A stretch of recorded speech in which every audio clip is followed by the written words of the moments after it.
Hello friends, मैं हूं वीरेश पाटीदार और आज फिर मैं आपके सामने आया हूं एक इंजन को लेकर जो हमने पिछली बार बनाया था, जिसमें एक वाल्वलेस इंजन था और उसको बनाने के लिए हमने प्लंजर का यूज़ किया था। बहुत सारे लोगों का मेरे पास इंस्टाग्राम पर एक मैसेजेस आए हैं, काफ़ी मैसेजेस आए हैं कि हमने वो इंजन बना तो लिया है लेकिन वो वर्क नहीं कर रहा है। तो उसके पीछे रीज़न क्या होता है? तो देखिए, किसी भी इंजन की आप कॉपी कर लेते हैं तो कॉपी कर लेने से इंजन नहीं चलता है, क्योंकि इंजन एक खुद में एक यंत्र है। तो उसको इंजन को बनाने के लिए आपके पास इंजीनियर लेवल का माइंड होना चाहिए, तब आप उसको बना पाएंगे।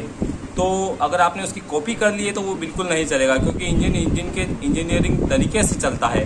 तो उसको समझने के लिए आप कौन सा इंजन था वो जिसको बना तो लिया लोगों ने लेकिन चल नहीं पाया। तो जो आप लोग नए आए हैं चैनल पर, वो हमारे चैनल को सब्सक्राइब कर लीजिए, क्योंकि हमारे चैनल पर इंजन से रिलेटेड सारे वीडियोस अपलोड होते रहते हैं। और मेरे इंस्टाग्राम चैनल की लिंक वीडियो में है, तो आप इंस्टाग्राम पर मुझे फॉलो कर सकते हैं इंजन से रिलेटेड क्वेश्चन के लिए। और आप कोई भी क्वेश्चन एनी टाइम कभी भी पूछ सकते हैं, आपको पूरा सपोर्ट रहेगा मेरा। तो हम जिस इंजन की बात करने वाले थे वो था ये वाला इंजन। इस इंजन को बहुत सारे लोगों ने बनाया है लेकिन वो चला नहीं है। तो उसके पीछे क्या रीज़न होता है? और बहुत सारे वीडियो कॉल्स भी आए हैं मेरे पास इंस्टाग्राम पर, और बहुत सारे मैसेजेस भी आए हैं कि हमने ये वाला इंजन बना तो लिया है, सारे पार्ट्स भी सेम लगा दिए लेकिन चल नहीं रहा है। तो उसके पीछे क्या रीज़न होता है? तो सबसे पहला आपका मेन रीज़न जो होता है वो होता है आपकी कनेक्टिंग रोड। कनेक्टिंग रोड का ये जो लेवल होता है, यहाँ का जो लेवल होता है, ये लेवल आपके इसके सीध में होना चाहिए बिल्कुल, ठीक है। और दूसरी बात ये होती है कि जब आप इसको घुमाते हैं तो कम से कम 8 से 10 राउंड इसने लेना चाहिए, इतना फ्री आपका इंजन होना चाहिए, ठीक है। दूसरी बात ये है कि यहाँ पर जब प्लंजर के पीछे जो आप सिरिंज लगाते हैं तो ये सिरिंज थोड़ी लंबी होनी चाहिए, क्योंकि जब एयर कंप्रेस्ड एयर इसके अंदर आती है तो पिस्टन को पुश करती है। तो ये फ्लाईव्हील जब घूमता है तो पिस्टन वापस जब इधर जाता है तो वो इस एयर, यहाँ की एयर है वो पिस्टन को जाने से रोकती है। तो आपके फ्लाईव्हील इतना हेवी होना चाहिए कि वो आने वाले इस प्रेशर को भी रोक सके और इधर से लगने वाले जो पिस्टन का जो प्रेशर है उसको भी रोक सके। मतलब इतना आपका फ्लाईव्हील हेवी होना चाहिए। अब दूसरी बात है, अगर कि यहाँ पर इस होल को अगर बंद कर दिया जाए, उसके बाद घुमाने पर इसके मूविंग में कोई वो अंतर नहीं आना चाहिए, यानी कि इसने 8 से 10 बार इसने उसके बाद भी इसको होल को पैक कर देने के बाद में भी इसने घूमना चाहिए। तब इतना ये नहीं कि आपका इंजन इतना फ्री होना चाहिए और इतना वो होना चाहिए। अगर यहाँ पर आप जब प्लंजर का जो पिस्टन होता है तो इस पिस्टन को स्मूथ करने के लिए आप इसमें यहाँ पर ऑयल नहीं लगाना है बिल्कुल भी, ठीक है। यहाँ पर आप कुछ दूसरा जुगाड़ कर सकते हैं, जैसे कि आपके पास जो भी मिल जाए। मेरे पास ये इधर की नली थी तो मैंने इसको यूज़ कर लिया था। और दूसरी चीज़ ये है कि यहाँ पर ऑयल नहीं लगाना है, यहाँ पर आपको पेंसिल से कार्बन लगाना है। पेंसिल जो होती है बच्चों की, उसको यहाँ पर घिसना है तो उससे वो स्मूथनेस का काम करेगा, ठीक है। और दूसरी चीज़ हो गई है आपको मैं वो बता देता हूँ कि कनेक्टिंग रोड से इसमें क्या मेन चीज़ होती है, क्योंकि कनेक्टिंग रोड इसका मेन पार्ट होता है। इस कनेक्टिंग रोड की वजह से ये इंजन नहीं चल पाता, ठीक है। तो आपको यहाँ पर देखना है, इसमें ये गैपिंग है ऐसी ताकि ये इसको एडजस्ट कर सके, ठीक है। और यहाँ पर जो गैपिंग होती है इसको आप देख लीजिए, ये थोड़ा सा इसको इतना होना चाहिए कि ये इसको थोड़ा सा घूम सके। और जो सेंटर से ये दूरी जो मैंने लास्ट वीडियो में बताई थी उस हिसाब से आपको रखना है। ज़्यादा दूर नहीं होना चाहिए, सेंटर से एकदम जस्ट पास में होना चाहिए, यानी कि इसका स्ट्रोक जो है वो 1.5 सेंटीमीटर के आसपास होना चाहिए, तभी इंजन परफेक्टली वर्क करेगा। और दूसरी चीज़ ये है कि मैं आपको बता देता चाहूँगा कि एक इसके अंदर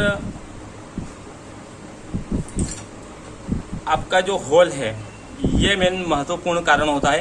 तो इसको आपको कितना रखना है कि ये जो आपकी अगरबत्ती की काड़ी होती है, ये तो मेरे पास तार है, एक बहुत पतला तार है। तो यहाँ पर जब आपका पिस्टन डाउन पर जाता है, ठीक है, तो एक माचिस की तीली घुस जाए, अगरबत्ती की काड़ी तीली घुस जाए, इतना होल रहना चाहिए आपका। इसको आपको मेंशन करके बता देता हूँ। ये देखिए, ये आपका जो होल है केवल इतना सा खुलना चाहिए। ये देखिए, केवल इतना सा खुला है कि ये इसके अंदर यहाँ पर तार घुस जाए। इतना अगर खुला हुआ रहेगा तो ये इंजन परफेक्टली वर्क करेगा। दूसरी चीज़ है कनेक्टिंग रोड। कनेक्टिंग रोड आपको किस टाइप से बनाना है वो आपको बता देता हूँ मैं, कि इसकी आपकी जो कनेक्टिंग रोड होती है वो मेन महत्वपूर्ण चीज़ है। उसकी वजह से अगर उसमें थोड़ी सी डिफेक्ट रहेगा तो आपका इंजन नहीं वर्क करेगा, क्योंकि ये इंजन पूरी तरह से फ्लाईव्हील की एनर्जी से वर्क करता है। तो हमने कनेक्टिंग रोड को यहाँ पर निकाल लिया है। आपकी कनेक्टिंग रोड जो है वो ऐसी बनी हुई होना चाहिए, एकदम स्मूथ बनी हुई होना चाहिए, उसमें कुछ डिफेक्ट नहीं होना चाहिए। ठीक है, ये देखिए, ये देखिए यहाँ पर जब इसकी आप रोड को डालते हैं तो ये इतना फिक्स होना चाहिए कि इसके अंदर प्ले बिल्कुल नहीं होना चाहिए। ठीक है, ये इतना एक्यूरेट होना चाहिए, यानी कि इसको जब डालने के बाद में आप इसको हिलाते हैं तो हिलना नहीं चाहिए, इतना फिक्स होना चाहिए इसके अंदर, और एकदम बिल्कुल राउंड शेप में। और दूसरी तरफ भी ये होता है कि जब ये होल आप स्क्रू इसके अंदर डालते हैं तो ये सेम इसके अंदर इतना फिक्स होना चाहिए कि इसके अंदर भी जब आगे पीछे हो तो इसके अंदर प्ले नहीं होनी चाहिए। हल्की सी प्ले होगी तो चलेगी, लेकिन ज़्यादा नहीं होनी चाहिए। ठीक है, इतना फिक्स एक्यूरेट अगर आप इस कनेक्टिंग रोड को बना लेंगे, और जो पिछले वीडियो मैंने मेंशन किया था जितनी दूरी कनेक्टिंग रोड की होनी चाहिए उतनी अगर रखते हैं आप तो आपका इंजन परफेक्टली वर्क करेगा। दूसरी चीज़ थी कि बहुत से लोगों ने पूछा था कि इंजन वर्क कैसे कर रहा है, तो उसके पीछे जो हमारी प्लास्टिक की बोतल थी, उस प्लास्टिक की बोतल के अंदर कंप्रेस्ड एयर को भरा गया था, यानी कि 1.5 लीटर की बोतल या 2 लीटर की पेप्सी की बोतल या आप कोका कोला की बोतल कुछ भी ले सकते हैं। तो उस बोतल में आपको कंप्रेस्ड एयर भरना है 25 से 30 पंप। ठीक है, 25 से 30 पंप अगर आप उसमें भर देते हैं तो 25 से 30 पंप के जो प्रेशर बनेगा उस प्रेशर की वजह से ये इंजन वर्क करेगा। तो आपने इस कनेक्टिंग रोड को समझ लिया है, कनेक्टिंग रोड किस प्रकार से आपको बनाना है ताकि ये इंजन वर्क करे। और दूसरी चीज़ है इसकी जो दूरी है वो एकदम सीध में होना चाहिए और इंजन एकदम फ्री होना चाहिए आपका। ठीक है, तो आपका इंजन परफेक्टली वर्क करेगा।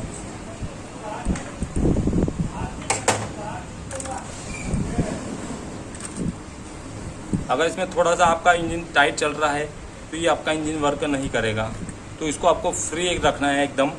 तो आशा करता हूँ आपको समझ में आ गया होगा। आप आपका मैं चाहता हूँ कि आप सभी का इंजन चले, और जिसका इंजन भी इस वीडियो को देखने के बाद में अगर चलता है तो मुझे इंस्टाग्राम पर मैसेज ज़रूर करें। मेरे इंस्टाग्राम आईडी यही है, वीरेश पाटीदार के नाम से आप सर्च कर लीजिए इंस्टाग्राम पर, आपको मेरी आईडी मिल जाएगी। ओके, धन्यवाद।